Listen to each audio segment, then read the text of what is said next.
we're hoping tonight to have a lot of discussion and really some sharing of resources from based on people's experience. I'm going to introduce myself, and then I'll let my colleague, Dr. Jessica Roy, introduce herself as well. So my name is Amanda Bircher. I'm a nurse practitioner, and I work with a community-based palliative care team called the Regional Palliative Consult Team. As many of you likely know, we don't take over the care, generally speaking. We work sort of as expert advice and support for the primary care team and the visiting nurses that are providing home-based palliative care. I do occasionally take over care in rare instances where patients are unattached and really things are changing quickly and they need a provider, but that's really quite exceptional. Also, 1 day a week, I work as a palliative care clinical co-lead to Ontario Health. Jessica, do you want to introduce yourself? Sure. So my name's Jessica Roy. I'm a palliative care physician. I am trained as a family physician and gradually transitioned my practice over to full-time palliative care. When I was in Toronto, I did MRP-based palliative care work where I took over care for GPs that weren't able to care for those at home and work primarily in the home setting, as well as hospice care. And then I moved to Ottawa about 2 years ago. And since then, I've been working with the Regional Palliative Consult team and also at the Briere Palliative Care Unit. So my practice is a little bit more diverse now. So Amanda's a colleague, and we're really glad to bring you this topic, clinical pearls from the front lines. So in terms of disclosures, neither Jessica nor myself have any conflicts of interest or financial disclosures to make tonight. We do have sort of an other disclosure to make, which is fairly common in palliative care, in that a lot of the medications we'll be discussing tonight as treatment options are often prescribed off-label when being used for the particular symptom we're talking about. So we will do our best to acknowledge that off-label use. Unfortunately, this is a fairly common phenomenon we encounter in palliative care. Just given our population, it can be difficult to study some of our treatments on patients. So we end up doing a lot that's off-label. So by the end of this presentation, we're hoping that you come away with really some practical tips and tricks around the pharmacologic and non-pharmacologic management of the symptoms that are listed on your slide. In particular, sometimes we find these are kind of fairly common but less deeply studied palliative care symptoms. And so we're really looking to be able to engage people in a discussion around tips, tricks, any little pearls that you have to share. We'd love to see those go into the chat as we're discussing and working our way through the symptoms. We're also going to talk with each symptom a little bit about the nuances of assessing a patient who is complaining of that particular symptom. So as we go through our night tonight, we'll start with a case study and we'll kind of follow this case study along. So Mr. PC is a 65-year-old man with a recent diagnosis of hepatocellular carcinoma. He's been followed by his primary care team for progressive cirrhosis secondary to NASH, non-alcoholic steatohepatitis. He has refractory ascites. You're visiting him in his home today, and he reports he's been up all night, his breathing is rough, and he tells you he feels constipated. You estimate his prognosis to be about 50%. In terms of his past medical history, he does have COPD. He is an active smoker, smoking a half a pack a day. He also has a history of anxiety and depression, but he's not currently using any medications for this. Socially, he lives with his spouse, who is his primary caregiver, in a townhouse. They have no children or other family members nearby. He has been sleeping on the couch on the main floor recently, as it's become too difficult for him to use the stairs. In terms of his supports from the community, he does have daily nursing home visits from home care. He was previously followed by an outpatient palliative care team, but is transitioning to home-based palliative care. And he has some help with homemaking, and a hospice volunteer comes to see him weekly. So we're going to launch our first poll. So based on this history for Mr. PC, what symptoms might you anticipate him encountering as he goes through his disease progression? And it's a multiple choice, so you can multi-select which ones you think. Great. So it looks like a mix, right, of all kinds of different symptoms that this gentleman might have. And so Jess and I, when we were preparing for this presentation, we really were kind of talking about how sometimes when you do a learning session, the cases are clear cut and they really only have one symptom and you're focusing on managing one symptom at a time. But that's not the reality that all of us face when we're doing palliative home visits, right? We see patients and they're messy and they might have pain and they might be taking medications for their pain, but the medications are making them nauseous and constipated. And sometimes you come out from your assessment, you think, oh my God, you're a little overwhelmed. You don't even quite know where to start. So we're hoping by the end of tonight that we'll have some sort of tools in our toolbox to know how to start when you have these complex patients. So for our gentleman, this is the ESAS, the Edmonton Symptom Assessment Scale, and these are his scores on it.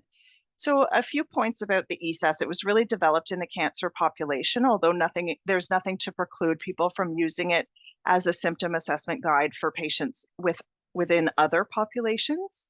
It's meant to be a subjective reporting system. So it's really not us that's ranking these. In an ideal situation, the patient themselves is completing this ESAS and we're reviewing it. It also measures things in a point in time. So it's a great tool to use over time as you move along with a patient to see if your sort of scores are headed in the right direction, but recognizing that it is a single point in time. And sometimes it can be difficult to tease out whether this symptom has been troublesome for a long period of time or whether it's new. So this, As a quick pearl, sorry, Amanda, I just wanted to add that some of my patients that I found really enjoyed doing these. I would kind of print them off like a bunch, like 10, 15 of them, and leave them at their house and say, okay, you know, I'm coming on Tuesday. Can you please do an ESAS, like, you know, half an hour before I get there, and then we can take a look at it together. So it gives you kind of that starting point whenever you're gonna get into symptoms. Like, it allows you to direct your history at that time. Perfect. And I believe there are also copies of the ESAS in the chart in the home. So if you have a patient who's on the palliative caseload from home care, there should be blanks of the ESAS in your chart in the home. So I love the ESAS as a starting point, but really important to recognize that it's not sufficient. It's not enough, right, to give us information about a patient. So one thing that I find I tend to harp a little bit about with people is the importance of doing a comprehensive symptom assessment. So for our team, we do some on-call. And when we're on call, we take calls from doctors, nurses, nurse practitioners, paramedics, people in the community who are really looking for support around a symptom management.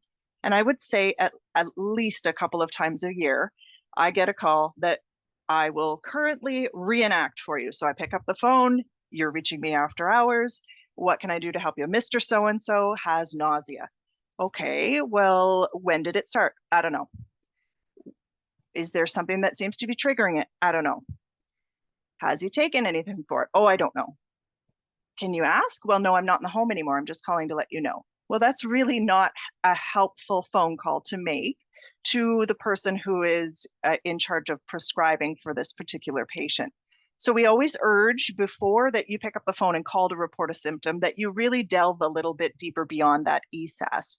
And so we borrow from the world of pain assessment, the OPQRST that I'm sure you guys are all familiar with.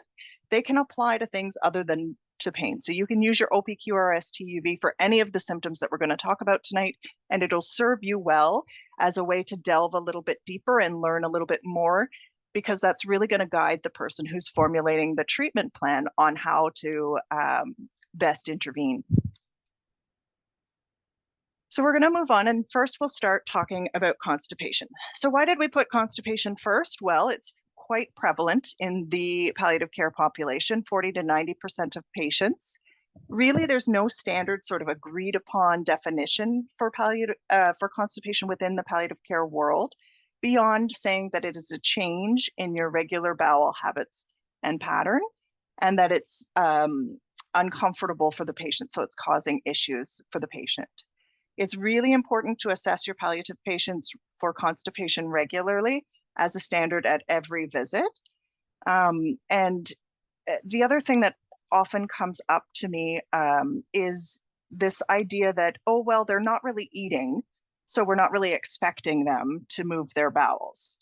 So even with absolutely nothing to eat, we still make about a half a cup of stool a day, just of sloughed skin and tissue, mucus. So even with nothing by mouth, we don't expect huge bowel movements, but we still expect bowel movements, generally speaking, at least once every 3 days. The problem of not treating constipation is numerous, and I won't read them line by line from the slide, but particularly we see a lot of avoidance of triggers, so avoiding your opioids if opioids are previously constipating, as well as potential cause for delirium. So I've had lots of patients where we've been struggling to manage a delirium. We manage to evacuate the bowels and they settle right down. When we think about our palliative population, there's certainly multiple causes.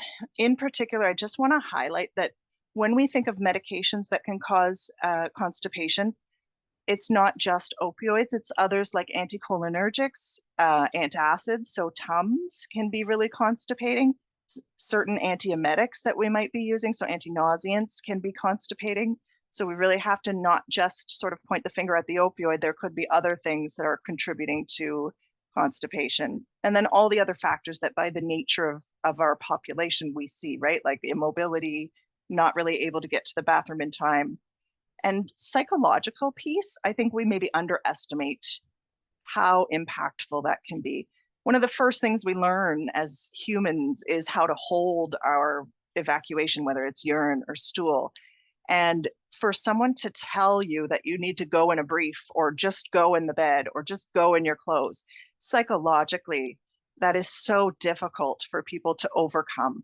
And so then we get into issues of people holding, and that leads to the fecal water being reabsorbed, causing stool to dry out and be harder and more difficult to pass. So really important that we don't forget about the psychological factors that can contribute.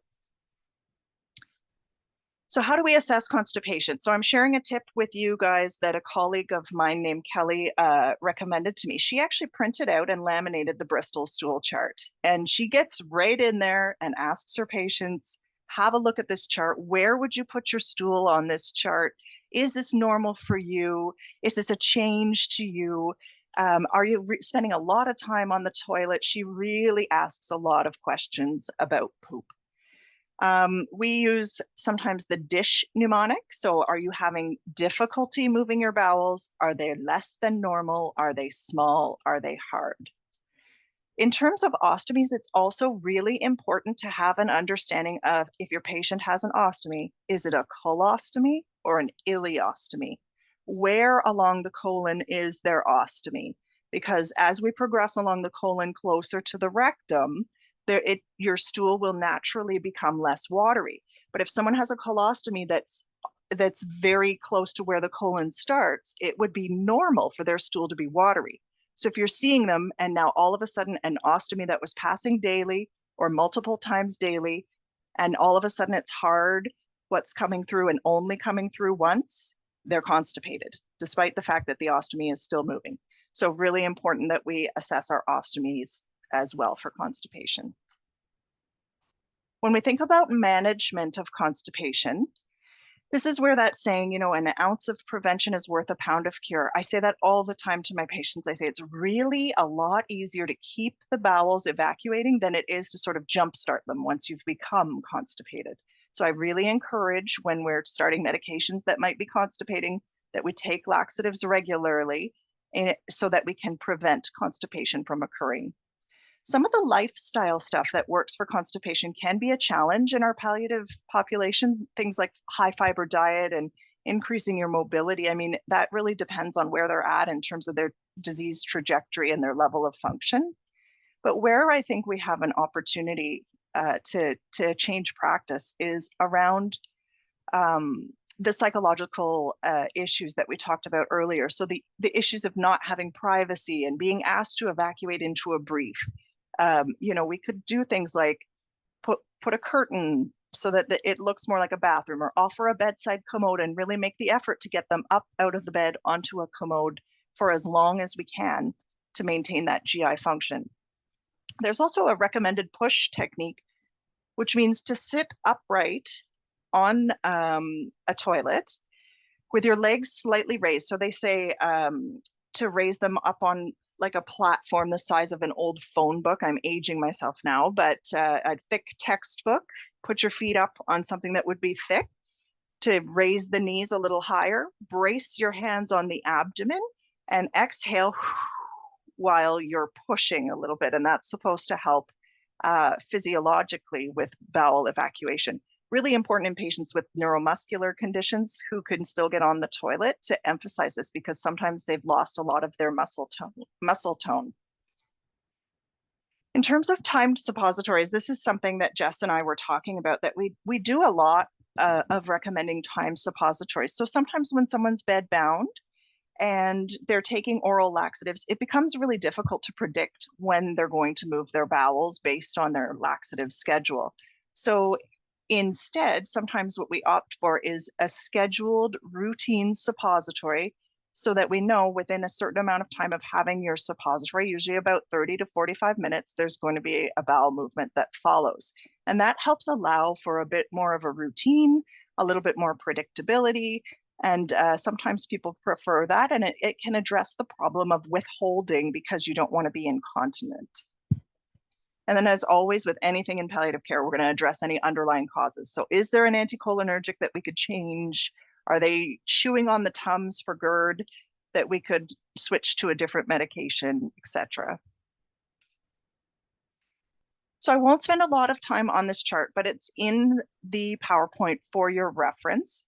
It's really important to understand the type of laxative that you're recommending for a patient to prevent constipation and to manage bowel movements.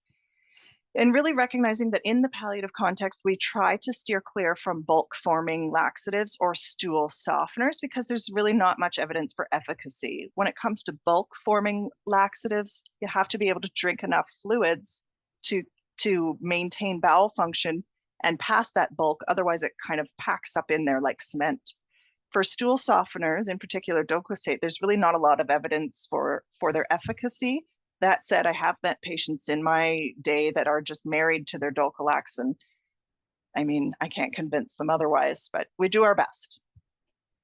So most patients tend to need stimulant and an osmotic. So a stimulant stimulates the bowel, irritates the bowel wall, and gets those bowels squeezing the stool out.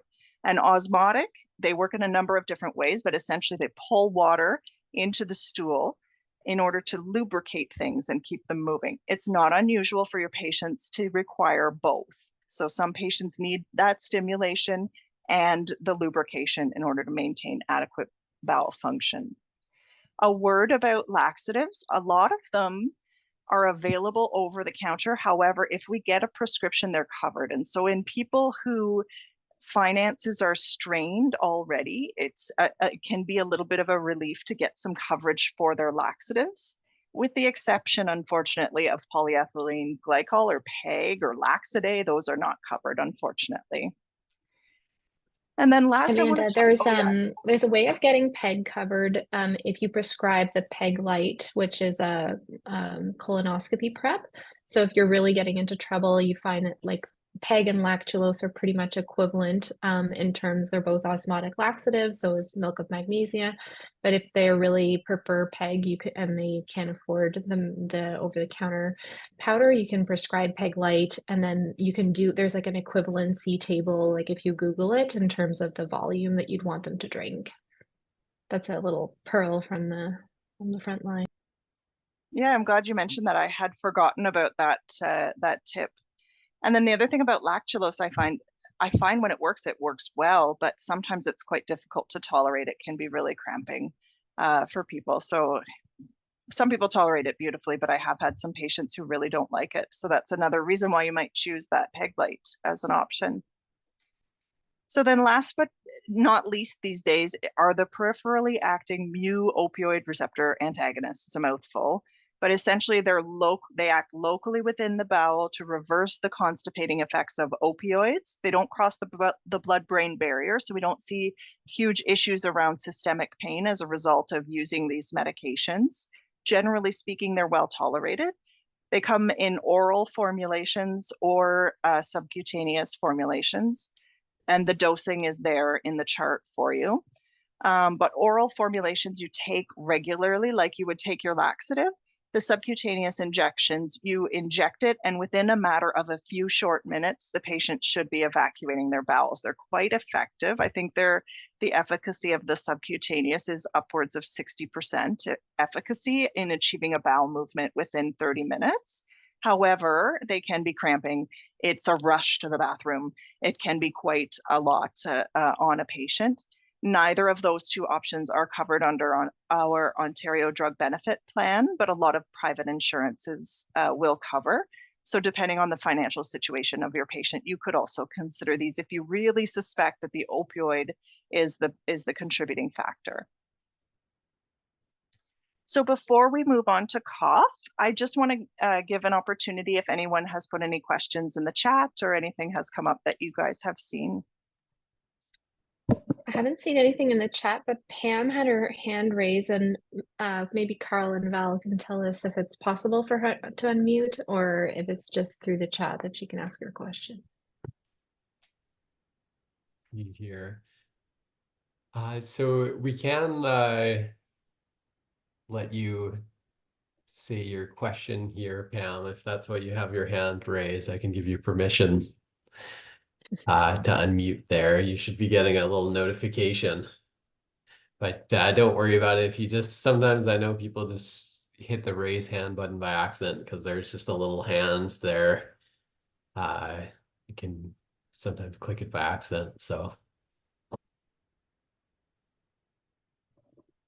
And maybe just if we have a bit of time before we move on in terms of the time suppositories, just working with your allied health. And so, often when I recommend this technique, it's often because I want the patient to have a bowel movement in a specific time. And it gives that patient a bit of control back in a lot of their day-to-day when there's a lack of control in other things.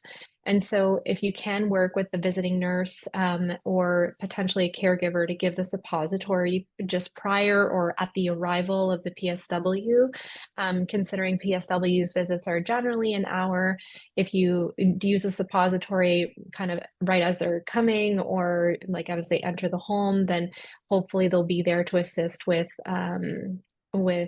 the care afterwards if it is a bedbound patient, or assist with the transfer or things like that. So trying to work with your schedule, and if that becomes complex, like using your care coordinators in that regard to help with timing of the nursing schedule with the PSWs. There's a question here, Amanda. What's the role of dietitians in minimizing constipation? Want to take that? Yeah, I mean, I think I always recommend that. I always say that palliative care takes a village. And when you work in palliative care, depending on your environment you work in, you want to build your village around you. And certainly dietitians are an absolutely essential part of our palliative village. So if you think there's a lot of possibility to modify their diet to try and encourage the bowels to function better, absolutely. I would encourage that. If it's not, sometimes in our patients, they're fatigued. They don't want one more visit with one more person, but certainly a lot of patients prefer non-pharmacological interventions first before we jump to medications. So absolutely. So in those patients, I'll recommend like prunes or like prune juice, like if they're looking for kind of the non-pharmacological dietary changes, like prunes and prune juice act as an osmotic laxative. So you could minimize like your interventions with lactulose or PEG if you're using those substances like things to eat. And the other thing to consider is their water intake. Like I think a lot of our patients don't want to get up to go to the bathroom and urination. And so because of that, they're not drinking very much. And so if you are considering diet, especially increasing the roughage in their diet, then definitely need to compensate with more water. Thanks. Oh, here's a pearl in the chat. Magic jam, nice mixture of prunes, etc. Oh, so this is like a type of jam. Yes, if you Google magic jam, there's some recipes on there, and I've had some patients who swear by it. Maybe someone could pop a link for a good magic jam recipe into the chat. But I think in the interest of time, we might have to table. Yeah, we might have to table any more questions on constipation to the end. We're going to try and leave a longer question and answer period at the end. Yeah, that's perfect. It's 15 minutes. That's great, Amanda. So in terms of cough, I won't spend a lot of time going through line by line the causes of cough. Jess and I were talking when we were preparing, and we realized cough in and of itself could be its very own 2-hour long conversation and learning opportunity. But there's a lot of causes of cough, and it's really important when you're encountering a patient who is complaining of cough to try and drill down in your mind as to what you think could be contributory causes and reverse those causes whenever we can, because reversal of underlying cause is probably our #1 most effective intervention for management of cough. So these are some different ideas around what you could tweak. So optimizing COPD medications, if they have a pleural effusions, referral for a thoracentesis. I'm just going to jump on my smoking cessation bandwagon. I don't think we do a great job in palliative care discussing the concept of smoking cessation for a variety of reasons. But when we talk about the opportunity to target cough in someone who is still smoking, we can actually see benefit in their cough once they've stopped for 2 to 4 weeks. So depending on their prognosis, how long you're working with, it might be worth a conversation and maybe considering offering some nicotine replacement therapy. In terms of our non-pharmacological approaches, so elevating the head of the bed, adding humidity can be really important. Again, a lot of the medications palliative patients are on are very drying, and they dry the upper respiratory area, and you get that kind of dry, annoying cough from just being overly irritated from dryness. So adding a bedside humidifier can be a simple step to reduce some of that irritation of your upper airways. Again, making sure patients are adequately hydrated, saline rinses, and then nebulized saline. So nebulized saline is something we use a lot in palliative care to just sort of hydrate the airways and the lungs. Not a lot of evidence, like randomized controlled trials looking at nebulized saline. However, there's a lot of anecdotal support for the use of nebulized saline in our population. We get a lot of questions on our team in terms of how to order it, like the logistics around it.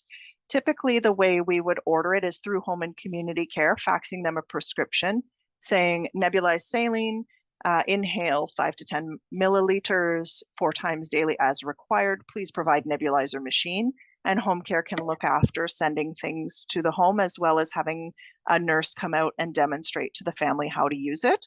The issue with the nebulized saline machine is that it's typically only covered for a limited period of time. So if the patient's on some home oxygen, a lot of the home oxygen companies will offer the nebulized machine for free as part of the home oxygen program. When we look at our Can I just make a comment about the humidification again? Sorry for intervening, Amanda. No, it's just hard. It's hard to know when you're going to talk. That's all. Yeah, I know it's. I can't see whatever. you. We'll do our That's best. Yeah. So for the if a patient's on oxygen and they're having this dry, hacky cough, consider calling your RT. It's like, and how I do that is like I look on the concentrator and see what company they're associated with, and then I call the company. Hey, can you put me through to the RT who's working with this patient? And then I ask them to add like humidification to the oxygen, and so they would like. It's a little bottle that gets hooked up to the concentrator, and you put in distilled water, and it allows for a lot more comfort.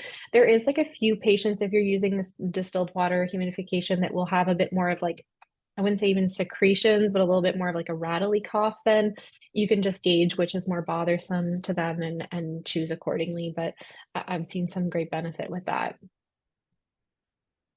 Perfect. Again, we're going to build our village, right? Our palliative village, and don't forget to involve those RTs. Great tip. So when we look at managing things pharmacologically, our options are quite often antitussives. So sorry, I'm going to sneeze. It's gone. Antitussives, or really the sort of mainstay of treatment for cough suppression, is opioids. So we can start with dextromethorphan, which is an ingredient in some over-the-counter cough syrups, and is actually an opioid derivative, which is why there's limits as to how much patients should be using on their own. Next, sort of next step up would be a codeine liquid. So that can be Hycodan elixir. Codeine certainly has a lot of benefit, demonstrated evidence benefit for cough suppression. And then in extreme cases, we even might try oral opioids.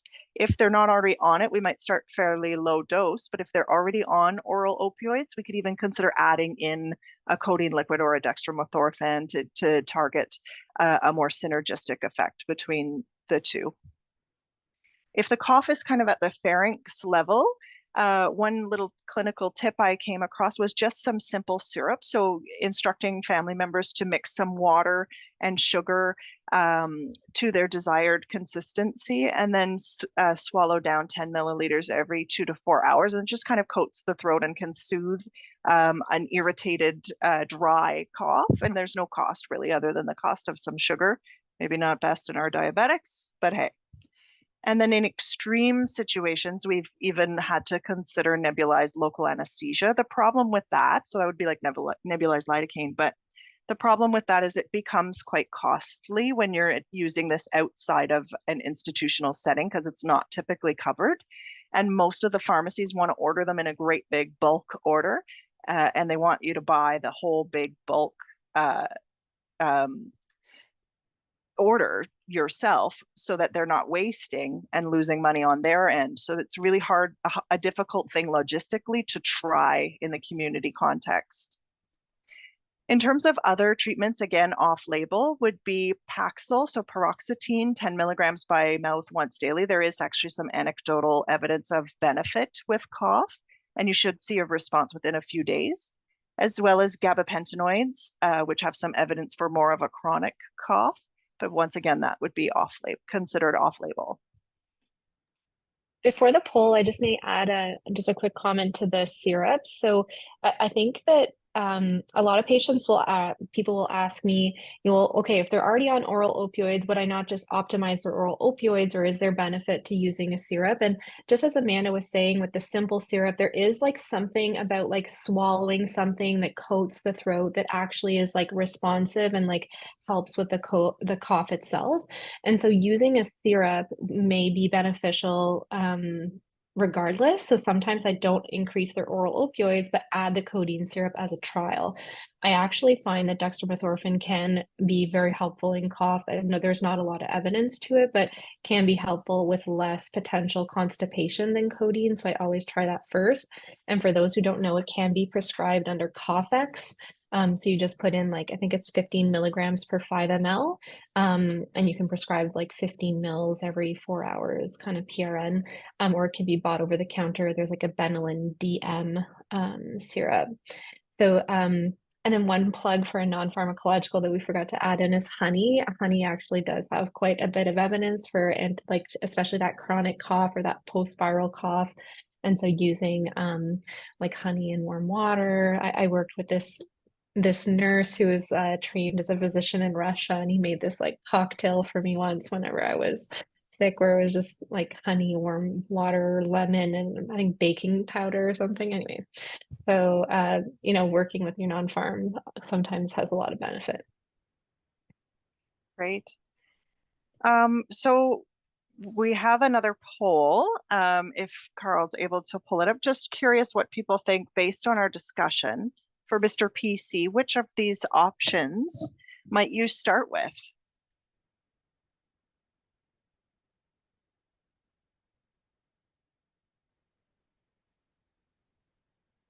Okay, so I'll share the results there. You should be getting it up on your screen, but it looks like a real mix of answers, with the most common 29% of people saying nebulized saline. Yeah, so I mean, I think this is just speaks to how complex cough is. For this particular gentleman, I would probably start with making sure his COPD medications are optimized, encouraging him to quit smoking, and then, yeah, maybe some dextromethorphan along with some nebulized saline. So I think all these answers are great. I might not do chest physio unless I had reason to think the secretions are kind of stuck in there and he can't get them out. That's where chest physio can really come into play as a very helpful tool. And as well, there's also those devices, the flutter valve devices, such as Aerobica, where they breathe into them and it flutters the lungs and helps loosen tenacious secretions. That's another great option for people whose cough is actually because of tenacious secretions. So more to come on cough, I'm sure, in future talks in palliative care, but I think in the interest of time, we'll move on to our next symptom, which really is sleep. So I love this quote from the Dalai Lama: sleep is the best meditation, meaning it is so good for our mental well-being to get a good night's sleep. But what do we do when we can't, right? So the next poll, if you don't mind, Carl. So how common is insomnia? What do you guys think? How common do you think insomnia is in the cancer population?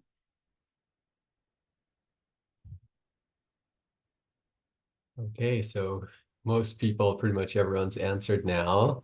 So I'll share the results here, but the most common answer is 70%. Perfect, you're right on target. So there was a recent meta-analysis published, I want to say in 2023, that found in cancer patients with cancer, the insomnia rates are around 60%. Once their diagnosis progresses to advanced cancer, those rates go up to 70%. And just for context, that's about 3 times higher than insomnia rates in the general population. So when we look at insomnia, there's sort of consensus agreement on diagnosis of insomnia, being that it's a subjective complaint of not enough sleep, requiring either excess time to fall asleep, sleep quantity insufficient, so less than 6.5 hours, reduced sleep efficacy, and we'll talk about that at the next slide, difficulty sleeping on at least 3 nights a week, and all of this causes you psychological distress or impaired functioning.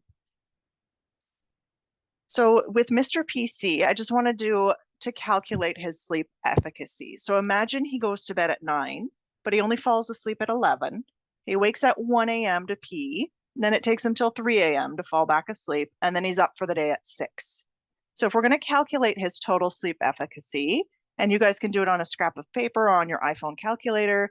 Oh, I'm so brand limited. On your smartphone calculator, I shouldn't say iPhone. You can take a moment and calculate his sleep efficacy. So that's calculated by looking at his total time spent sleeping divided by the total amount of time he's in bed multiplied by 100. So if he goes to bed at 9, but only falls asleep at 11, and then he has a wakeful chunk in the middle of the night, his total time sleeping is 5 hours a night. His total time in bed, going to bed at 9, getting up at 6, is 9 hours. So 5 divided by 9 times 100 gives us a sleep efficacy of 55 to 56%. So he's actually scoring quite low on his overall sleep efficacy. Why does this matter? I talk about this a lot with geriatric patients, elderly patients. So naturally, as we age, our need for sleep reduces. So most geriatric patients only need about 6 to 7 hours of sleep a night. However, how are we set up to function in our retirement homes and our long-term care facilities is we put our elderly people to bed at 7, 8 o'clock at night. They get their HS care and they go to bed lights out by no later than 9, usually earlier. And then we leave them there until 6, 7 o'clock again the next morning. So of course they have a horrible sleep efficacy because they're spending a ton of time in bed not sleeping. So there's 4 main issues that occur with insomnia, such as difficulty falling asleep, difficulty staying asleep, early wakening, and then just the feeling that sleep is not restful, not refreshing. I won't really touch on this slide much because we already talked about how common it is, other than to say it is also an issue in our non-cancer population. So a study from 2010 estimated poor sleep scores as high as 73% in the congestive heart failure population. So in our patients with advanced chronic disease, it's also an ongoing concern. So when we look at how we're going to manage insomnia, non-pharmacological approaches, we're going to remove any environmental barriers to sleep. So if there's not adequate curtains, or if it's a really cold or a really hot room, we can address those concerns. We're going to treat any comorbid anxiety and depression because insomnia and comorbid mental health disease go hand in hand. We're going to address psychological concerns. And so, pardon me, this is around death anxiety, legacy work. Sometimes patients are having difficulty falling asleep because they have some thoughts that they're ruminating on and work that they need to do as they prepare to die. So it's really important to give them an opportunity to talk about that work and to help them find ways to accomplish that work as a way of addressing the issue that they're having with sleep. Physical symptoms such as pain. So if we can better manage their pain, they might sleep better. Or endocrine. So sometimes our patients might be on steroids that are driving up their blood sugar and that's keeping them awake. Or they might be diabetic and they're on injectable insulin, but now they've lost weight and their insulin needs have reduced and they're having early morning lows. And that's what is waking them from sleep. So really important to look at the physical symptoms. And then CBT, so cognitive behavioral therapy, or CBTI, cognitive behavioral therapy, with a focus on insomnia. Amanda, I'll just add from the chat, there was a comment from Eileen. Sorry if I'm not pronouncing that right. That diuretics definitely can contribute to insomnia. So yeah, thinking about our meds. And I also had thought about when you mentioned Dex and sugars that Dex also is a stimulant, dexamethasone, should be more specific. And so looking at the medications, like always when there's a problem, what have we done to this patient as opposed to what has their disease done? And she also mentioned BPH as well. Yeah.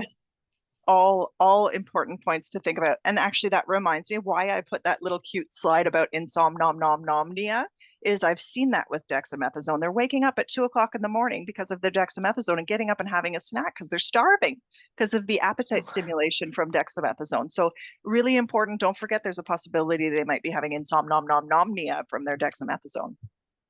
And Val just also added that she keeps a pen and paper beside her bed just so that she can write down any questions or concerns that may be keeping her up at night. I also do this trick, Val. It's changed my life.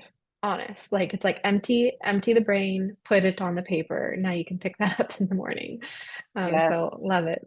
Great tip. That is so important. Yes.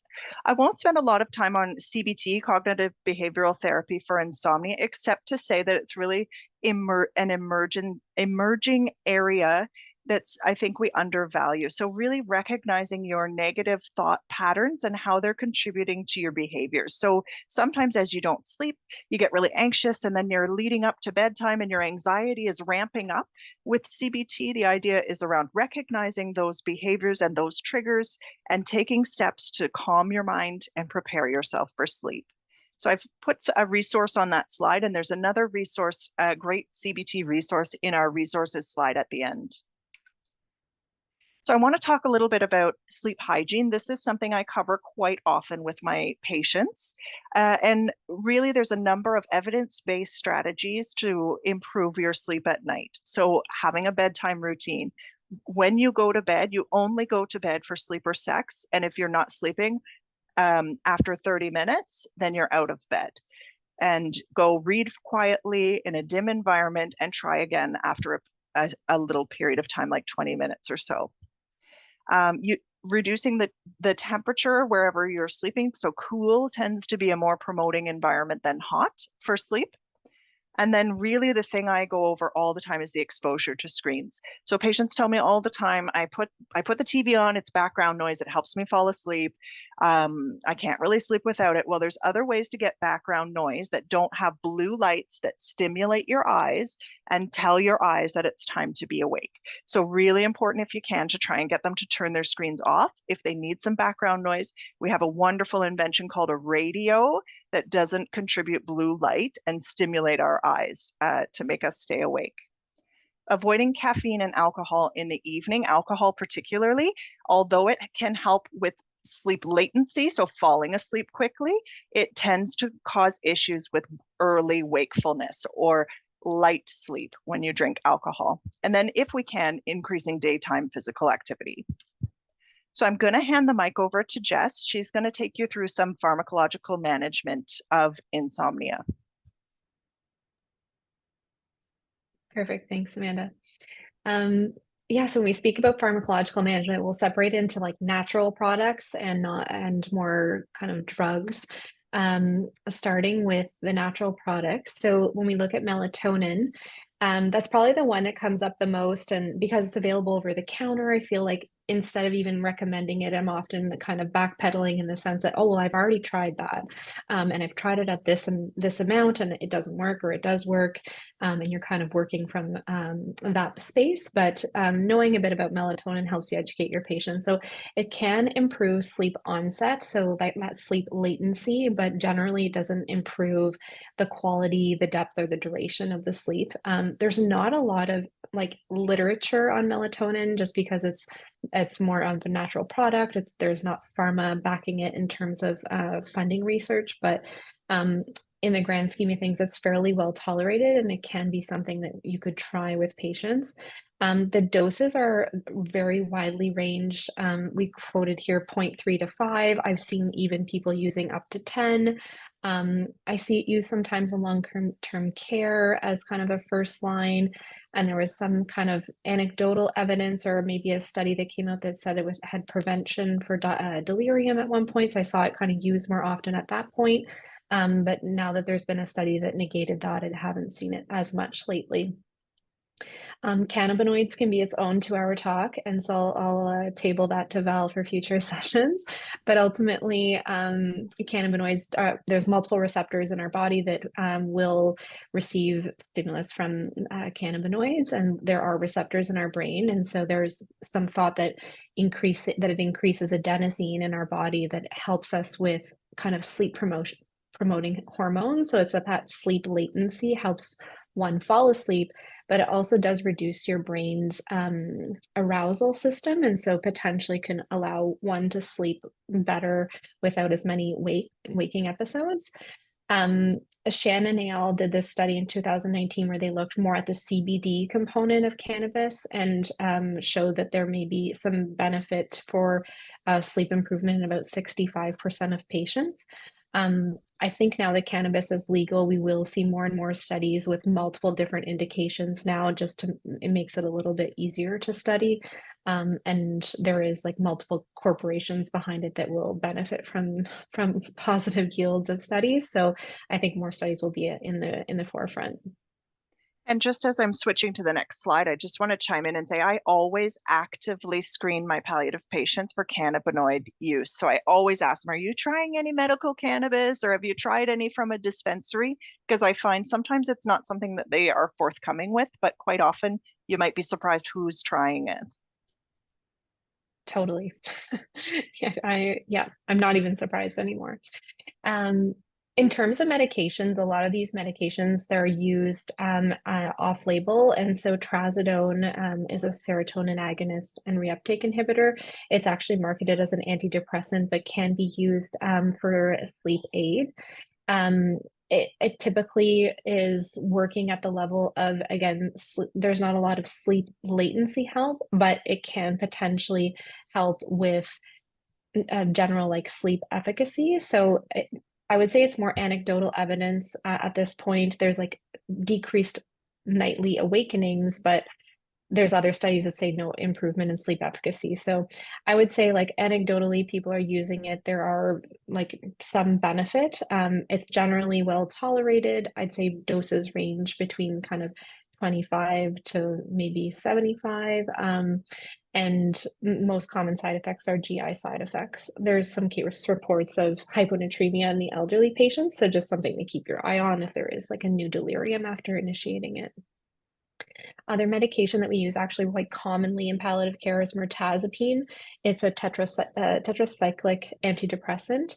And the reason why we reach to mirtazapine sometimes is that it has a lot of other benefits potentially. So there is I keep saying some evidence, I wouldn't be able to quote it, but there's some thoughts that mirtazapine helps with appetite, but also can help. It is an antidepressant, so it can help with mood, and also because of the serotonin involvement, can help with potentially pruritus if that is a situation that they're encountering. So it can have multiple benefits. Interestingly, this medication, it's more sedating in lower doses. And that's something I learned actually many years into my career, where if you are seeing someone who's sedated in the morning after initiating mirtazapine at night, that's actually something would make you want to increase the dose as opposed to decrease the dose or even stop it. This medication I try to avoid in patients with moderate to severe hepatic impairment, but renal impairment, it's okay as long as you consider dose reduction. There can be some withdrawal effects in this medication, and it is available in an oral dissolving wafer, but I don't think that's covered. I think it's only covered in a tablet of 30 milligrams, but that can be quartered down to 7.5 milligrams. The two other classes we wanted to discuss was benzodiazepines. And so benzodiazepines have potentially some benefit on sleep, but have a lot of side effects and a lot of risk. So that's the main thing I'm going to talk about. I think most people, if you're asking a patient if a benzo does help them fall asleep, it will. But at the same time, there's definitely increased risk of cognitive impairment, delirium, falls risk, and if you're using it more than 2 weeks, there could be an increased risk of tolerance and definitely withdrawal whenever stopping it abruptly. It's something that I try to avoid if I can, and unless there's like a comorbid situation with anxiety, like a general anxiety disorder. And then lastly, hypnotics. So it was Zopiclone. It's a medication that it's challenging to use in the palliative care context because a lot of our patients are elderly and also potentially could have renal impairment. You definitely would want to watch dosing in this type of medication. The thing with Zopiclone is when you half it or quarter it, it tastes really, really bad. And so a lot of patients will really not appreciate not taking a full tablet. And so I'd say that most of the time I try to avoid this medication for that reason and that reason alone. If the patient is elderly, the half-life becomes longer and can have a risk of daytime sedation.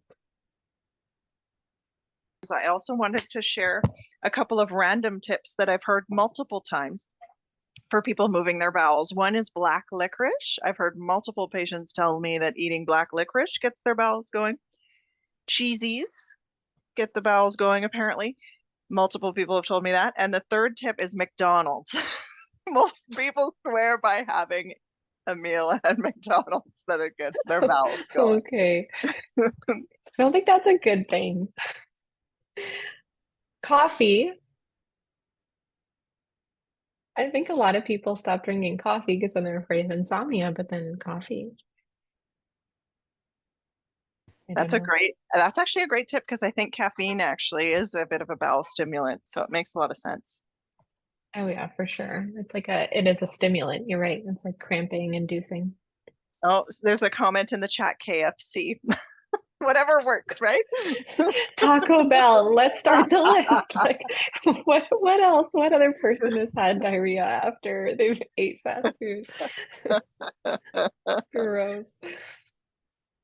Okay, well, now that I'm a little nauseous from talking about Taco Bell, I'm gonna start talking about nausea.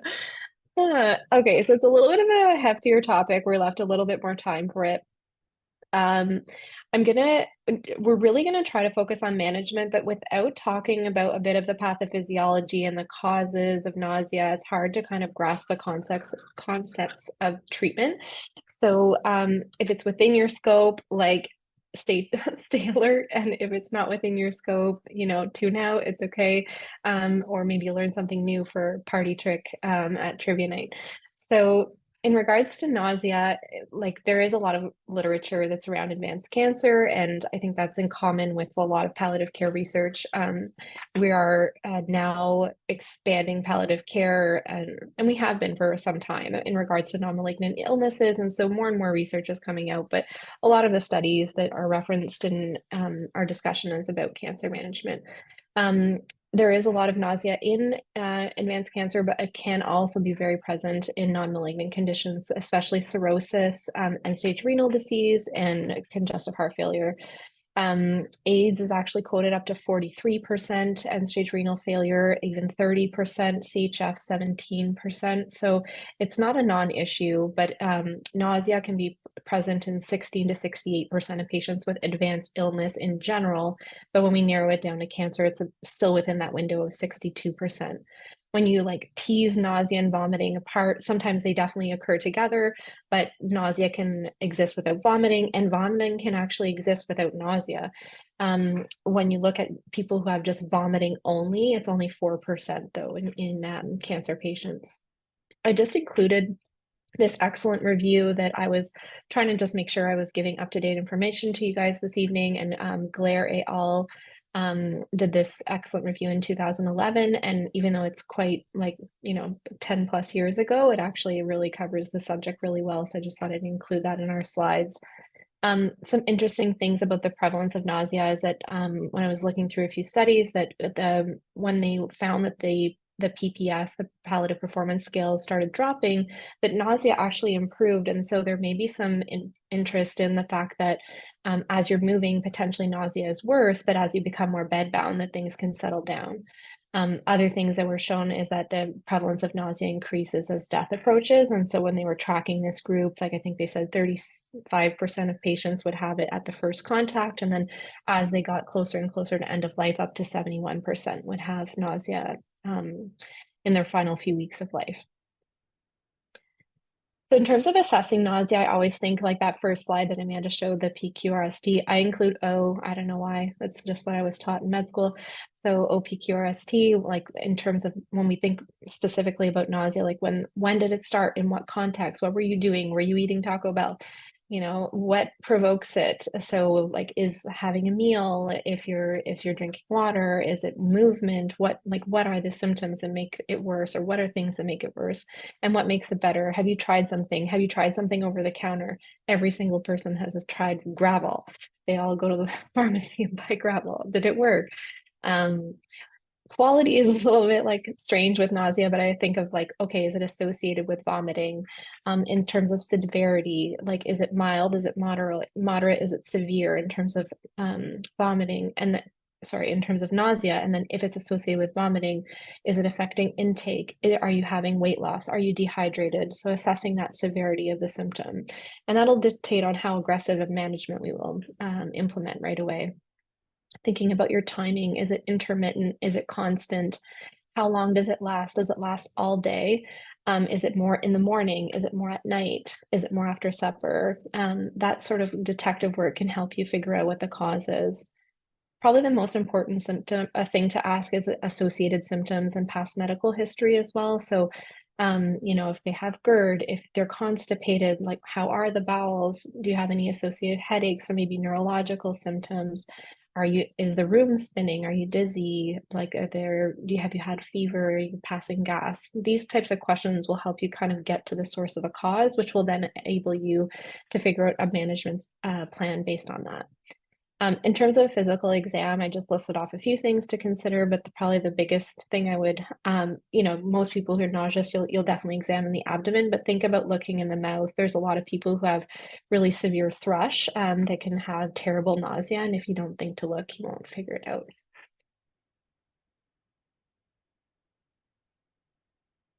Okay, so back to our case, I'll tell you what Mr. PC's nausea is like. So he says it's it's constant. He's bothered by smells. His nausea is worse after eating, even after small portions. He doesn't vomit unless he eats large portions. He does have some heartburn. His bowels are regular, thanks to Amanda's tips. And he has visible jaundice on exam. His oral exam is normal. Abdomen is generally tender, maybe a bit distended. Because he's known for ascites. His bowel sounds are present in the forequadrant, but not hyperactive. And so that being said, there's probably like these 6 potential pattern recognition. I feel like that's generally a role in medicine, is like, okay, how do I fit this patient's symptoms into the box that like would make me think, okay, this is the cause. It's always pattern recognition. And so I included them in our slides just so that it helps you guys be able to compartmentalize potential causes of nausea. The most prevalent one is impaired gastric emptying. So if you can see, that's about 35 to 45% of cases. And where you typically hear the patient tell you is like, yeah, the nausea comes and goes. Generally, after I eat, I feel full after I'm eating even small amounts of food. I feel bloated. I just can't eat anymore. I just know that if I eat one more bite, I'm going to vomit. Sometimes they vomit, but it's generally small portions and sometimes undigested food. The second most prevalent category is the activation of the chemoreceptor trigger zone, which is a portion in our brain where that sits beside the fourth ventricle of our CSF, so the fluid inside our brain. And so if there is like a metabolic reason for causing nausea, so like medications or a metabolic imbalance, that disturbance will be noticed in the CSF, and then that will be so close to this chemoreceptor trigger zone that then that signals to the vomiting center to vomit. And so anything that what you would notice a patient telling you about their nausea, if that's the cause of the nausea, is like it's there all the time, whether I eat or I don't eat. It's like the smells bother me, like looking at food bothers me, and even if I vomit, I still feel nauseous. The third category is bowel dysmotility, and so that's when generally the bowels aren't moving for one reason or another, and that's 10 to 30%. And most people will say, yeah, it comes and goes. There's often abdominal cramps or altered bowel habits like constipation. And nausea sometimes is relieved by vomiting, just as the first pattern, but it can be in large volumes, sometimes bilious or feculent even. And then the last three categories are less common. Increased ICP or intracranial pressure can cause early morning nausea and vomiting, and often associated with headaches or potentially neurological symptoms. A vestibular cause of nausea will give you more of the pattern that you're aggravated by movement. The most classic thing is like I turn over in bed and then the room is spinning and I'm very, very nauseous. Or driving in a car, or that sort of situation. And a cortical involvement or a cortical cause that could cause nausea more typically is associated with strong emotions, so either anxiety or fear, or sometimes even associated pain.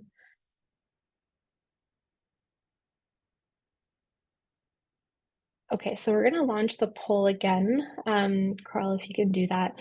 So in thinking about Mr. PC's nausea, what I've told you about him, which pattern do you think matches his symptoms? I'll just give you guys a few minutes to think about that.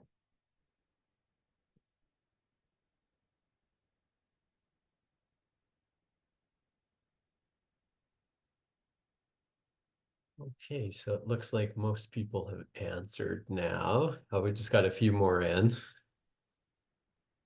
Should be good. So I'll share the results there.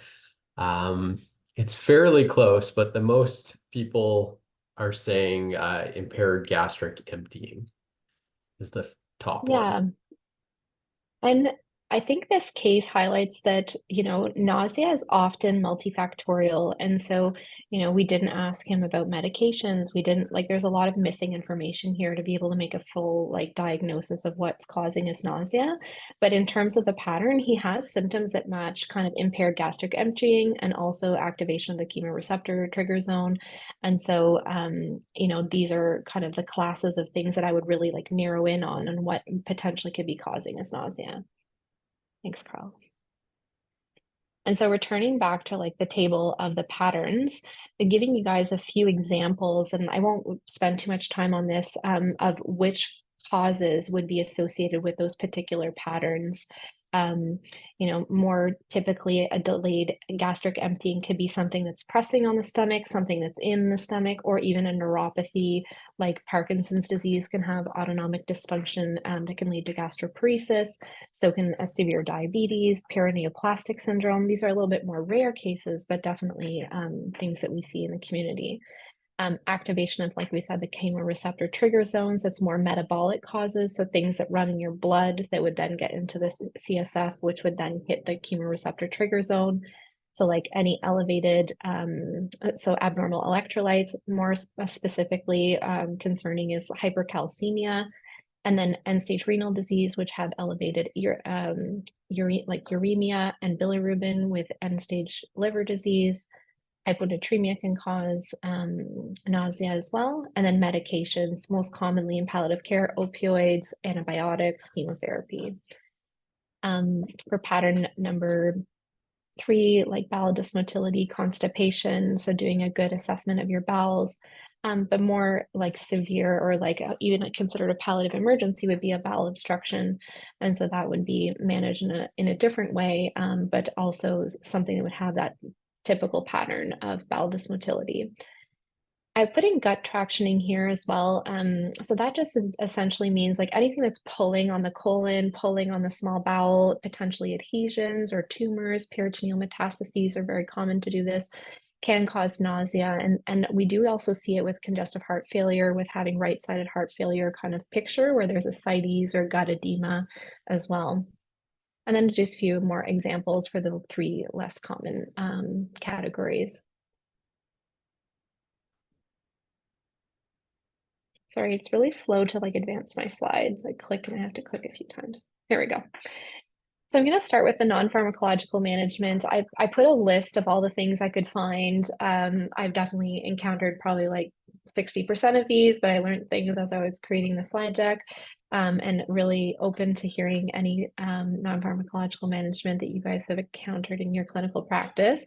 One I found super interesting and quite practical and inexpensive, that was studied in literature in the emergency room, with using olfactory distraction with isopropyl alcohol swabs. So just taking one of those alcohol swabs and putting it under someone's nose, and they say within 30 seconds there's like a significant drop in their nausea.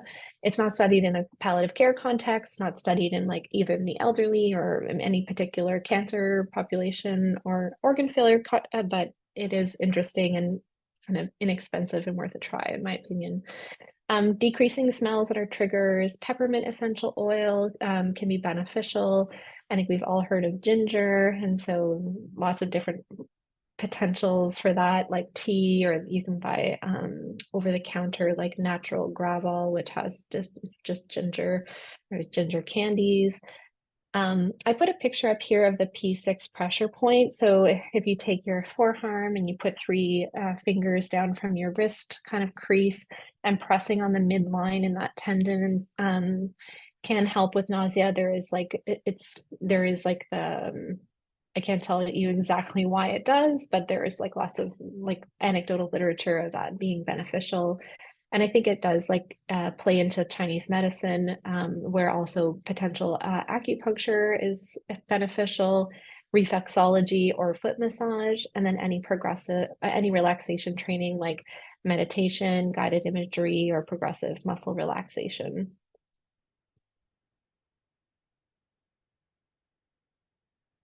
Okay, so going into the pharmacological management of nausea, this slide's a little bit busy. They're identical images, but different sources. And so there is some variation, but what they're used to is to explain the mechanistic approach of treatment of nausea. Now, when we think about the mechanism, so the cause, then the cause leads us to potentially how the brain receives the message, and that whatever neurotransmitter is active in that message, if we can block the neurotransmitter, then we can block the message of creation of nausea and potentially vomiting. And so if you look at one of the images and kind of follow along, mostly the signals that cause nausea and vomiting come to the vomiting center, which is the one kind of more in, sorry, I can't point, but in the lower aspect of the image, you'll see vomiting center. And so the vomiting center, all the input from all the 4 different areas goes to the vomiting center. And then at the vomiting center, that's generally mediated by histamine, muscarinic, NK1 neurotransmitters. And then that message is sent mostly to the diaphragm and the parasympathetic nervous system to create the sensation of nausea and vomiting. And so the input to the vomiting center comes from different sources. One of them is the vestibular system in the inner ear, and that's generally mediated by your histamine or muscarinic neurotransmitters. Other messages coming to the vomiting center include the cortex, so the central nervous system, and that's generally mediated by GABA neurotransmitters. And the other source can be what we call the chemoreceptor trigger zone. And so that's mostly mediated by dopamine neurotransmitters. And lastly, the I can have a hard time saying that. Mechanoreceptors or chemoreceptors from the gut tract are sending a signal to the vomiting center, mostly mediated by serotonin neurotransmitters. If you look at both slides, there is like some redundancy, but there also is a little bit of the fact that like there's not always the same neurotransmitters listed. I think depending on your source, there's sometimes a bit of variance in this. I also included a slide that sorry, try it. There you go. That's from BMJ, and I use this to teach the medical learners on the floor. It may be a little bit small, so take a screenshot if you need to and zoom in later on.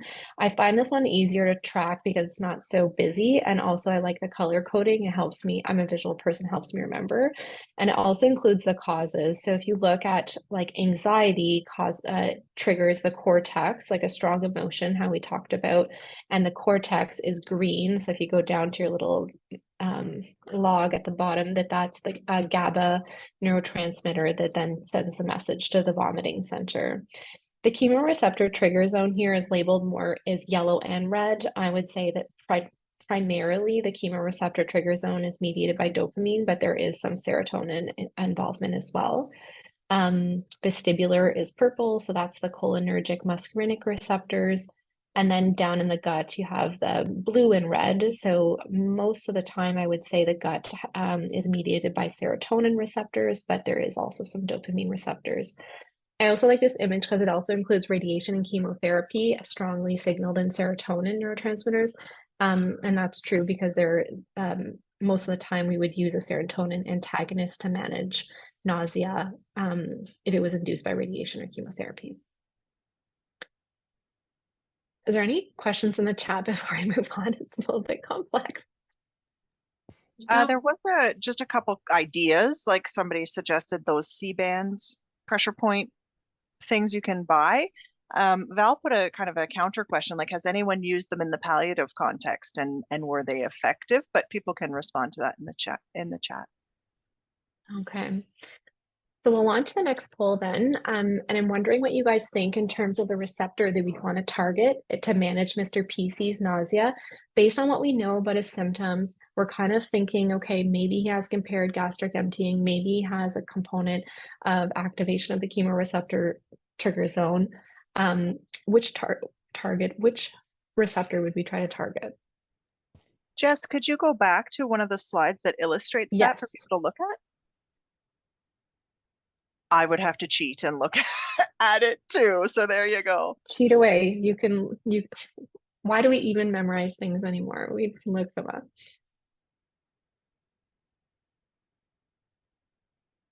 So there's the results there. So most people are saying serotonin. Okay, interesting. Okay, so I'll keep going and hopefully we'll figure this out together.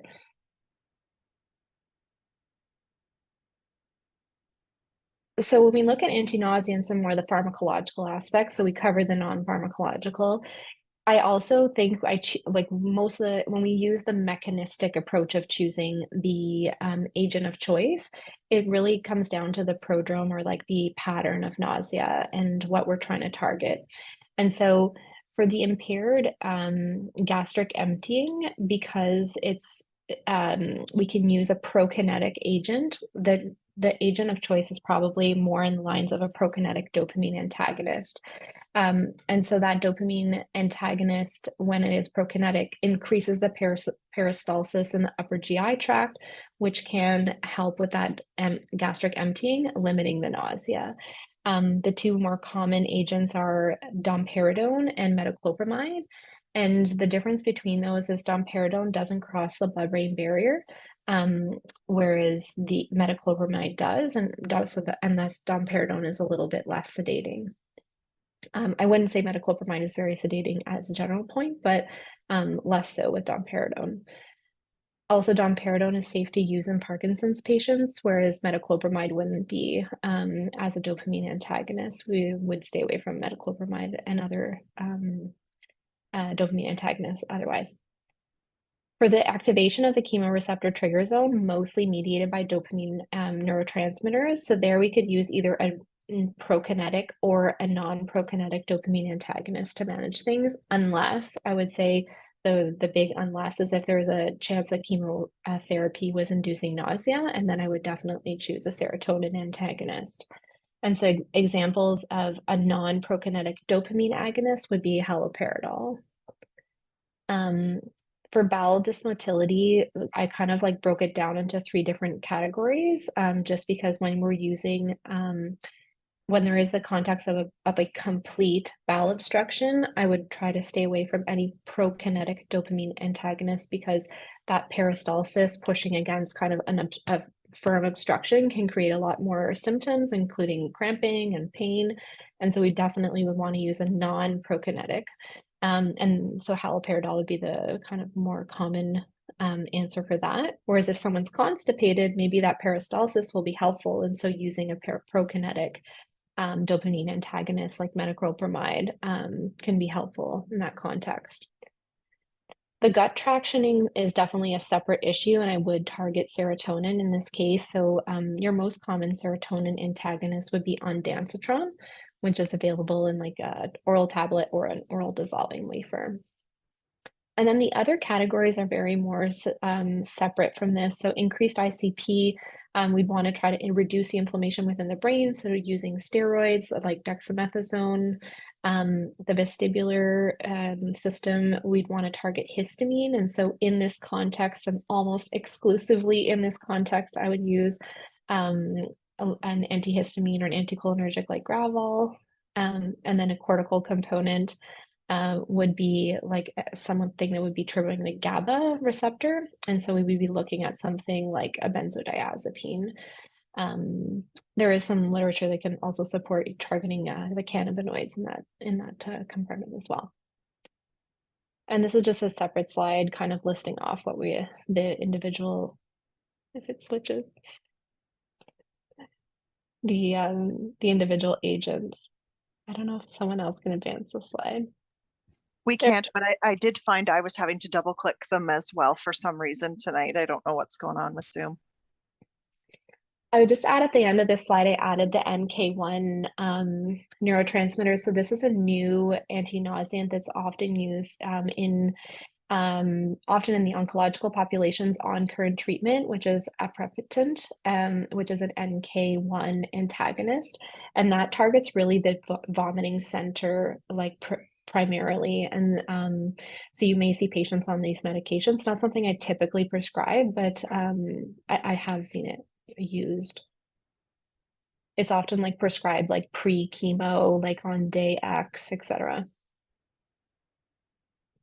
Okay, so then hopefully I brought you guys back around to choose a single agent to treat Mr. PC's nausea. So in considering what we think potentially is the cause, when we think about, the particular patterns and which agent the neurotransmitter we're trying to target, whether we want prokinetic or non-prokinetic, which medication would we choose based on our mechanistic approach? I just wanted to chime in while people are casting their votes with a couple of points that I always go over with patients when they're using ondansetron. So it's really important to remember that ondansetron can be quite constipating.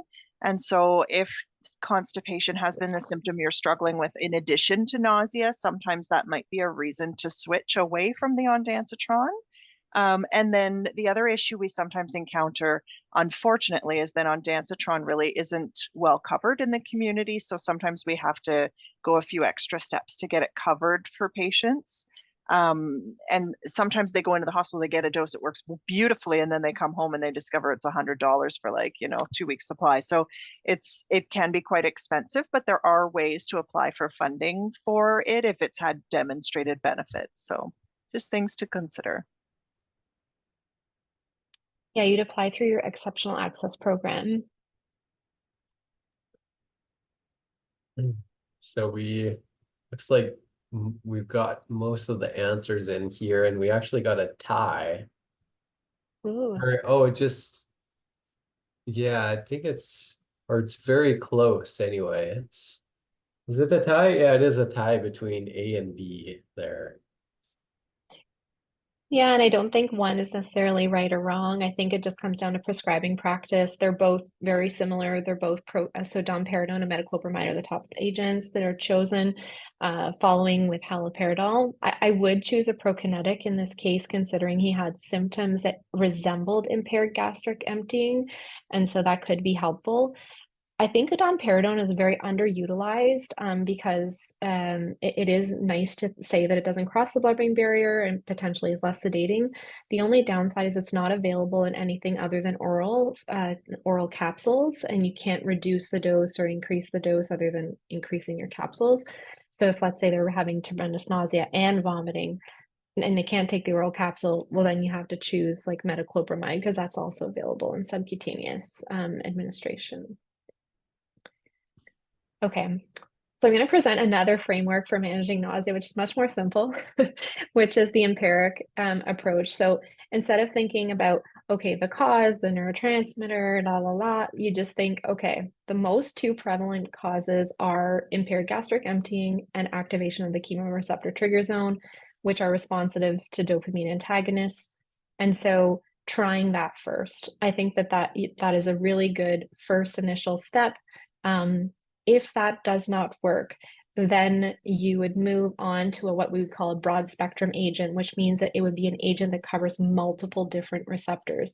I would even consider this moving to these agents if there was very severe nausea that you needed to get under control very quickly, and you didn't want to do a lot of guesswork or a trial. It's a bit of like the canon of anti-nauseants because it targets all the receptors. It targets dopamine, serotonin, histamine. The examples would be olanzapine, which you can give an oral dissolving tablet, which would, if you're vomiting, you can still get under the tongue in terms of absorption, and methotrimeprazine, which is Nosenan, which is available orally, but also subcutaneously. The downside of these medications, they have an antihistamine component, an anticholinergic component, so you have to think about whether or not they will be more sedating. And also with Nosenan especially, you want to think about urinary retention and also constipation.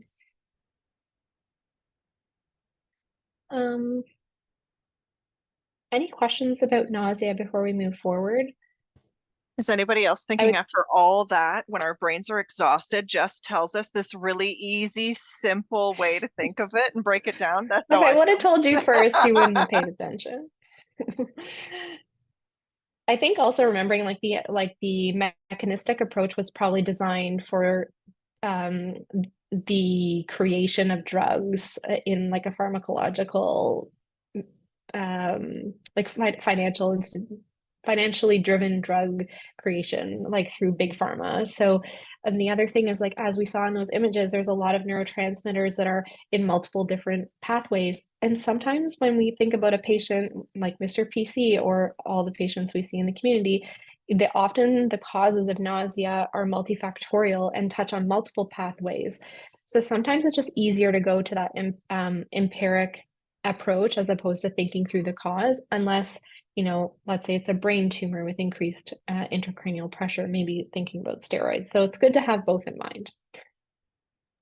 Can I just quickly ask, I would imagine you have to do quite a bit of teaching and support with patients and family members if you go to step 2. Because those drugs are not, like when they get their little handout from shoppers, it's going to be like, why did you prescribe an antipsychotic for me? It's a good point. I do a lot of, and if you Google this, you're going to read this, and this.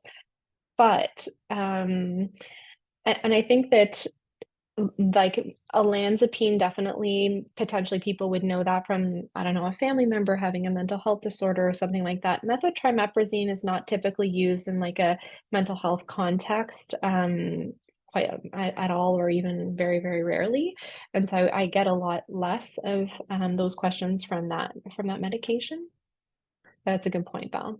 I do hear that a lot more about Haldol. So I definitely give that preamble with haloperidol, because I think that that's something that comes up very, very commonly. Okay, I'm going to skip to the last topic, which is pruritus. So Not as common as the topics that we've talked about in palliative care, but can be super distressing and can be often very, I wouldn't say easily managed, but I would say like we can be very slow to get to like a very accurate treatment plan, and skip over non-pharmacological management, which could be very, very effective in these patients. So we wanted to talk about it tonight. So there's 4 different classes of pruritus. The first one, which I can hardly say, I have to read it very closely, prurioreceptive, which is basically this itch is coming from the skin level. And so something in the skin is irritating the C unmyelinated fiber that travels up to the brain and says, that's itchy, scratch it. Those things can be histamine, serotonin, cytokines, opioids, and neuropeptides. So it's not only just histamine in this case, but this would be the only context, if it was histamine, where antihistamines would be beneficial to manage itch. And I feel like antihistamines are often overused and can have terrible side effects. And so examples of this prurioreceptive itch would be like something at the skin level. So like a drug reaction, an allergic reaction, contact dermatitis, heat-induced dermatitis. I've seen some terrible heat-induced dermatitis where it's like that patient who's laying on their back all day long, they're kind of sweaty, and then like say like their itchy back, and you look at their back and it's full of kind of like kind of a maculopustular rash from neck to bum. So that would be something at the skin level. Other classifications are neurogenic, which is more centrally induced. So that's more on the chemical level. So sort of like our chemoreceptor trigger zone, where it's something in the blood. It could be coming from the place of paraneoplastic syndrome, which from our solid tumors. It can be from medications like opioids, uremia from end-stage renal disease, and cholestasis. The third classification would be neuropathic, which is more from a damage of the afferent pathway. So examples would be like post-herpetic itch in shingles patients, or potentially brain tumors, leptomeningeal disease maybe. And the last one, psychogenic, which I won't cover today. There we go. So same for our other symptoms, thinking through our OPQRST, but really like the main symptom or the main questions I'm asking is like timing, what you've tried, what makes it worse, what makes it better. Is it local? Is it generalized? That will definitely lead you down one pathway versus another and will completely change your management plan. And also the associated symptoms, like is there a skin change? Is there a rash? Is there any signs of jaundice, potentially dark urine, pale stool, and any new medications? And Amanda reminded me to put this in bold with like little stars, that in like a physical exam is essential. So if there's like a big rash, it's very different than like cholestasis management or potentially opioids. So just definitely take a look, even if it takes a little bit more time. So back to our case, so Mr. PC's pruritus, he's telling us it's worse over the last 2 weeks. It's associated with worsening jaundice. He finds cool sponge baths to be helpful. He's scratching to the point of bleeding at night. It's impairing his sleep, which is one of the reasons why he's up all night. He has no new medication, but has been on hydromorphone for the last month. On exam, you notice that he's mildly jaundiced, but he doesn't have scleral icterus. Otherwise, his skin looks completely normal. Okay, so I think this is probably our last Zoom poll. Make sure you're all still awake. So what type of or category of itch do you think Mr. PC has?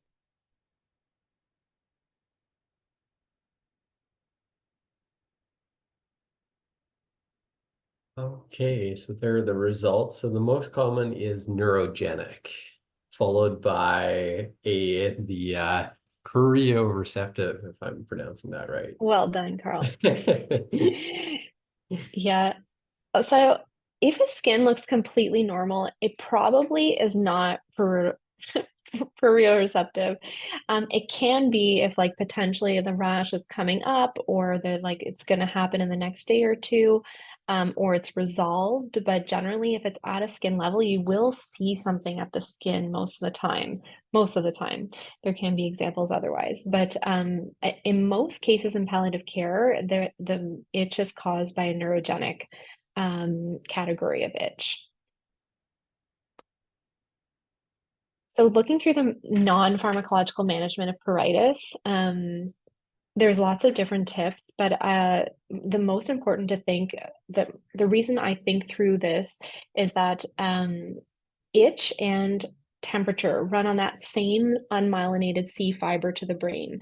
And so a lot of our strategies around non-pharmacological management of pruritus is to distract the brain from the itch. And the best way of doing that is using temperature. And so a lot of these things are about cooling. So using more tepid water instead of hot water in shower bath, and potentially using more of a cool environment. And then also trying, I put ice down. If it's a localized itch, you can just put a piece of ice cube, like on your, I don't know, mosquito bite, let's say. Just putting an ice cube will distract your brain away from the itch. It's not changing the phenomenon. It's potentially maybe reducing inflammation, but otherwise it's mostly distracting your brain.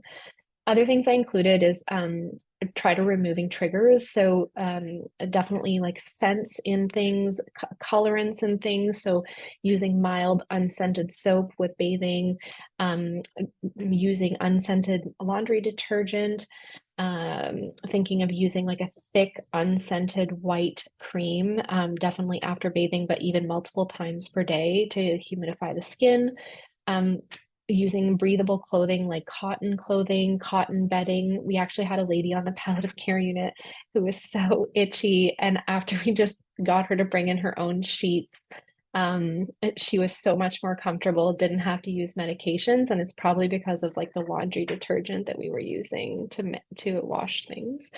I put in here hair dryer on cool settings, so it goes with a cooling theme, but with those heat-induced rashes, so those patients that are bedbound, they're kind of like have humid skin, they're clammy, they're not wearing breathable clothing, they can have those rashes.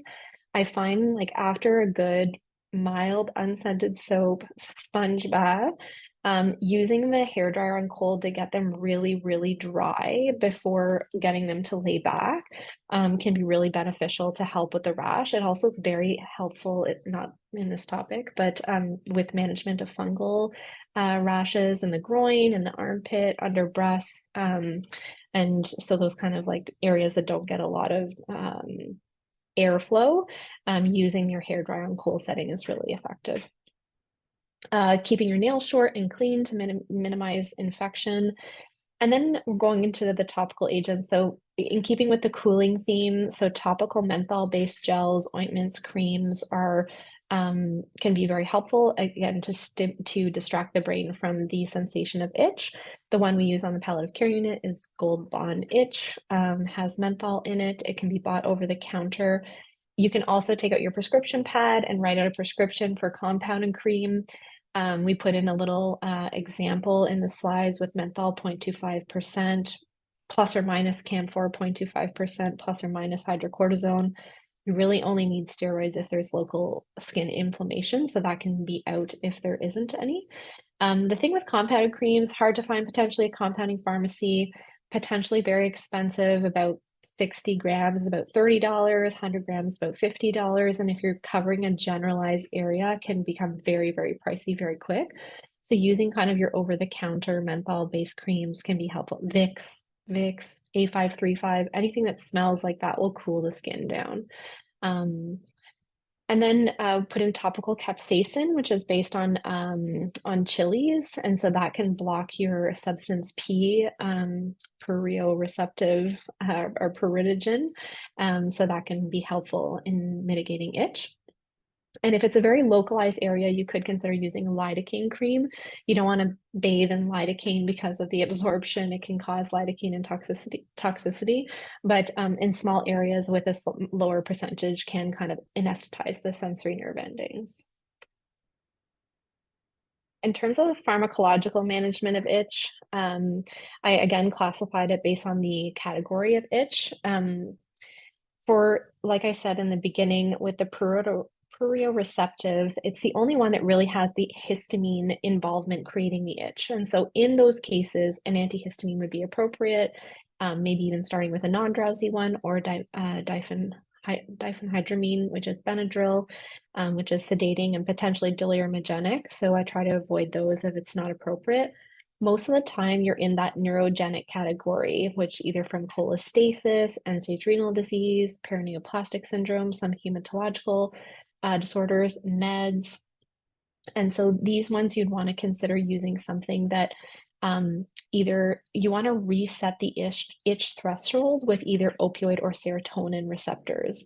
And so that's why we use medications that target serotonin. So the one medication to start considering would be paroxetine. I put in some dosing, 5 to 10 milligrams POQHS to start, and can be titrated up. Another plug from mirtazapine, so it's 7.5 to 15 milligrams QHS.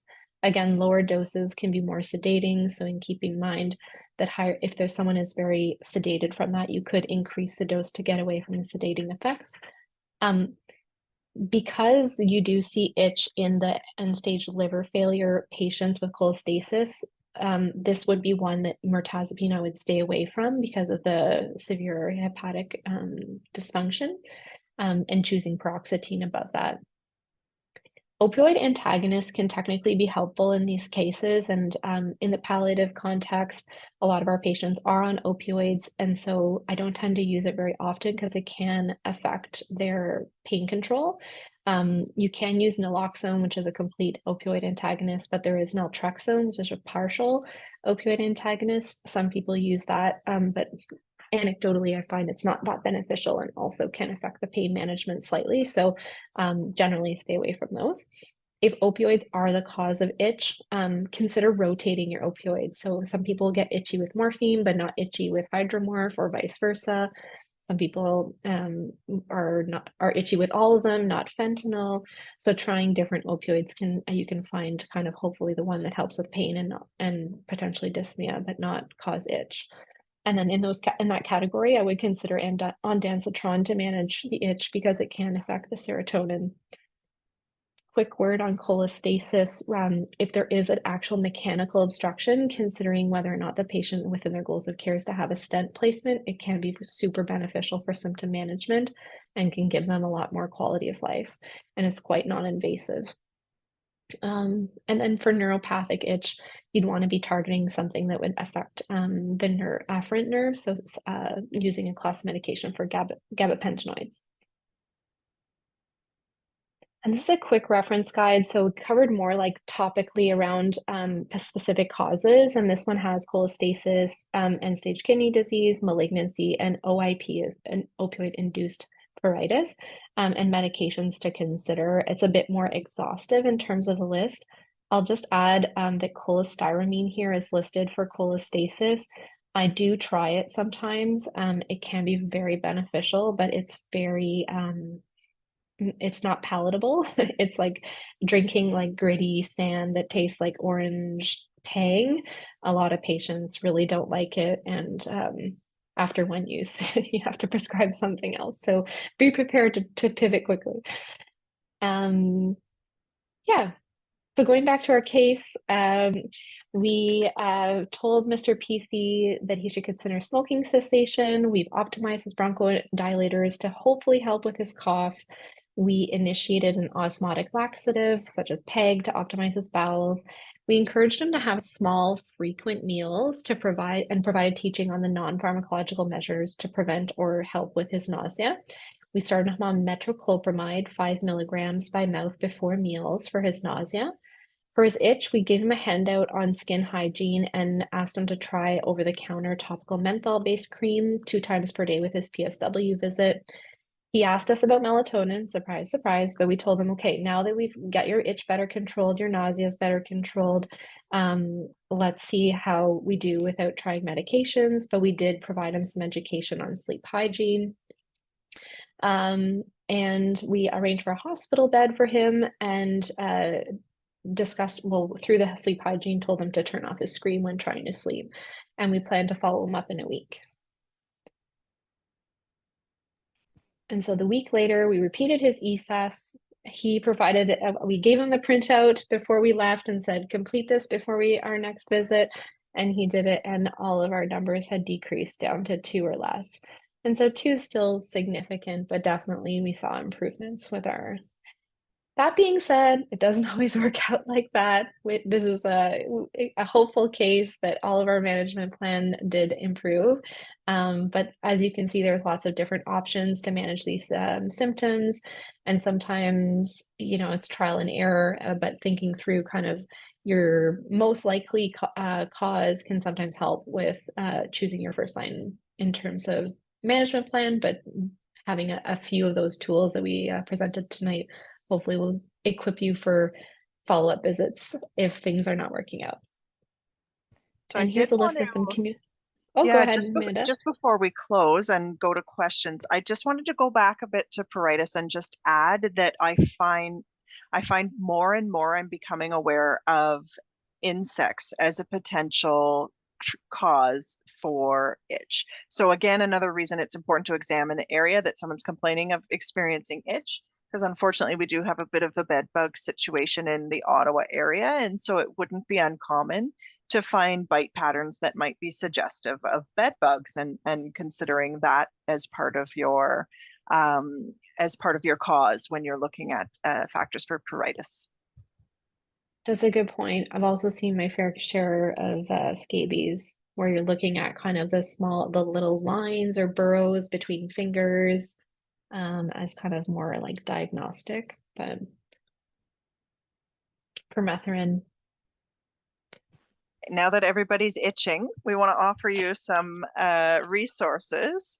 And at the bottom, you'll notice we put others, question mark, question mark, question mark. So just curious if anybody has other ideas or other resources they refer patients to, you're welcome to throw those into the chat, because we're building our toolbox tonight. I see Polly Malik had said, I have a patient with end-stage renal failure on dialysis 3 times per week, prescribed betamethasone with camphor and menthol. Itchiness is his most uncomfortable symptom of his disease. I'm just curious if it's working or not. Like, again, that probably, if it's that bothersome to them, I would probably be escalating things. It probably would fall in that neurogenic category. And so potentially option for them would be mirtazapine or paroxetine. As first line, maybe on Dancitron. And if they're not on opioids, you could consider an opioid antagonist. Trish Sparks, bed bugs and scabies are good things to look for. And there was a question earlier around insomnia. So we were talking a little bit about caffeine, and somebody put in the chat, for insomnia, should we recommend totally eliminating caffeine or just having it earlier in the morning?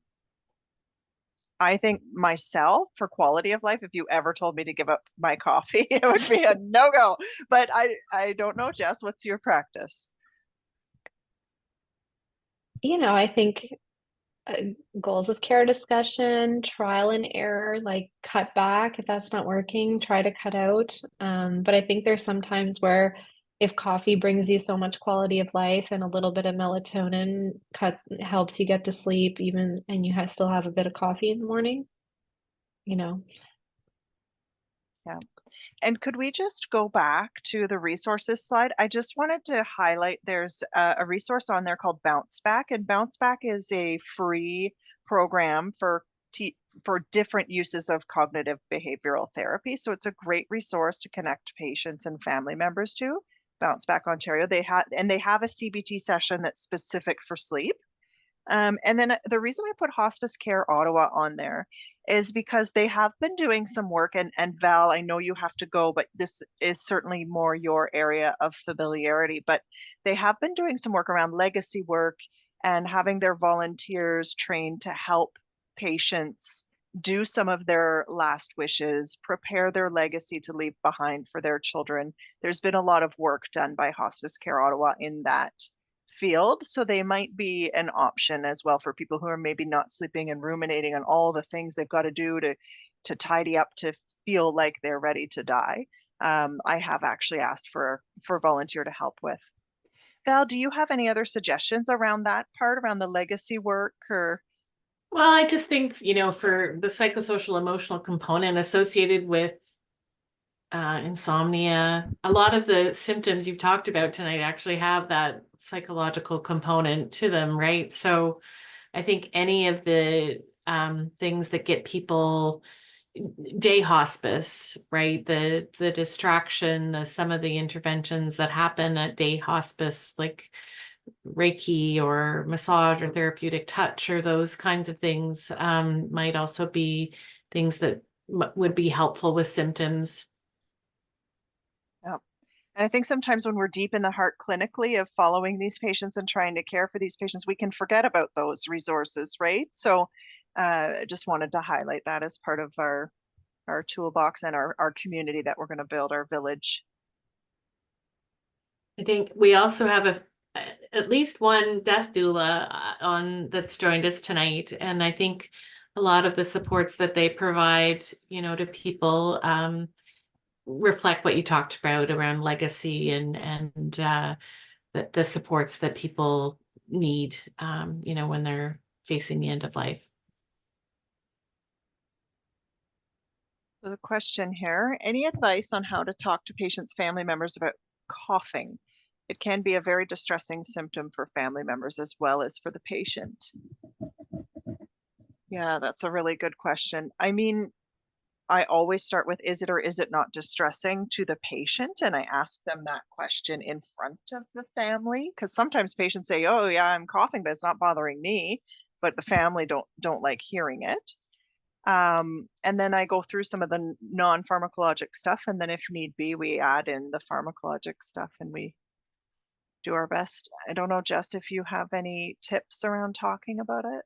Quite often I start with humidity. A lot of times if it's a kind of recurrent dry cough, it's pretty easy to tackle with some humidity and that simple syrup. But it all depends on the underlying cause. Yeah, I'd be more curious about where the question's coming from. I don't know if we can allow for unmuting. This person's name is iPhone. I suppose the other piece we didn't mention under cough is an issue we sometimes see, especially in patients with ALS in particular, around excess secretion. So excess secretion, volume of secretions, and you don't have the physical strength to cough them up and get them out. And those are actually times where you might want to introduce an anticholinergic like a glycopyrrolate or other medications with anticholinergic side effects like amitriptyline to try and like dry up those secretions to reduce some of that cough. And in that population, sometimes oral suctioning, they can get it up, but they just can't get it out. And so just being able to reach in and suction it can be helpful. It's actually like a lack of coughing in that case that is the biggest problem, because they don't have the muscle strength to bring up the phlegm. And so there's a lot of secretions, maybe like a very muted cough.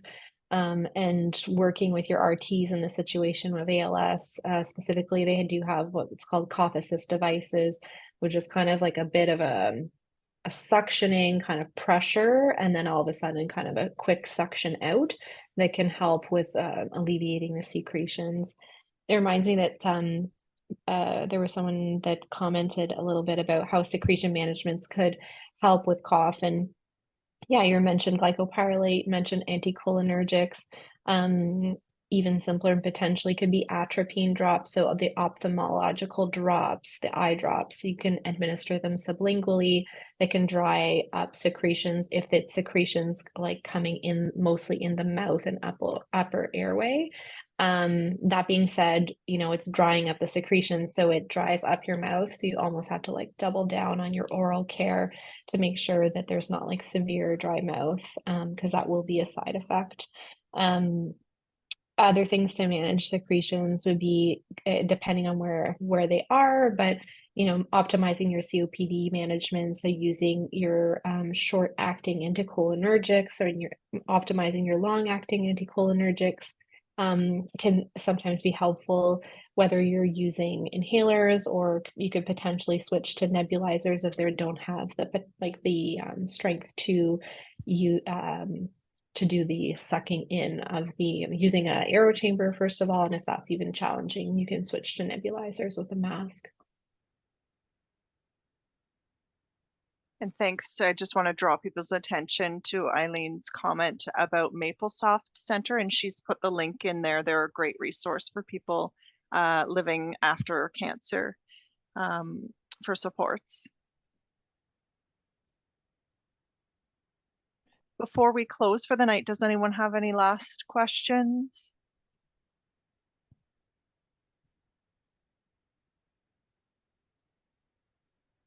Great. Well, thanks everyone for attending in person. I think I've learned a couple great tips as well. I always learn when I teach, and we'll look forward to the next one. Yeah, thanks for coming, everyone. It's a pleasure.